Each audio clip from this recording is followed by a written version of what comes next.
Developing tonight, a man is now charged with murder in the death of an Army veteran inside the DeKalb County Jail. That's right. Hours ago, the DeKalb County District Attorney announced the arrest and indictment of Tobias Woods. He's accused of selling fentanyl-laced drugs inside of the jail.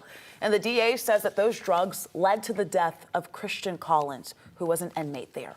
11 Alive's Joe Hinkey joining us live tonight from the DeKalb County Courthouse. So, Joe, this is still an active investigation, obviously. What else is the DA hoping to get out of this? Well, Ron, this afternoon I talked with DeKalb County DA Sherry Boston, and she tells me a grand jury indicted Tobias Woods for felony murder and also crimes related to selling fentanyl-laced drugs inside the DeKalb County Jail. What's still being investigated is who brought those drugs into the jail and how they made their way into the jail. All of that's still under investigation. Being in jail should never be a death sentence, and Mr. Collins stood charged, arrested, but he had not been proven guilty of any count. But DeKalb County District Attorney Sherry Boston says Christon Collins did die in the DeKalb County Jail. According to his family, the 27-year-old veteran struggled with PTSD. He was booked February 4th on charges of obstruction of law enforcement and simple battery against police.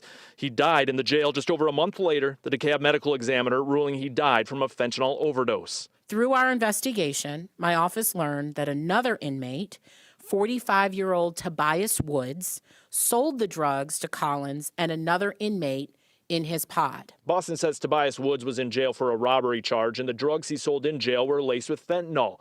The district attorney's office is now looking into how those drugs ended up in the jail and other unanswered questions about the hours leading up to Collins' death. This is not an investigation that has ended with just the charges against Tobias Woods. This is a case that we will continue to uncover and collect information as much as we can to understand how these things got into the jail.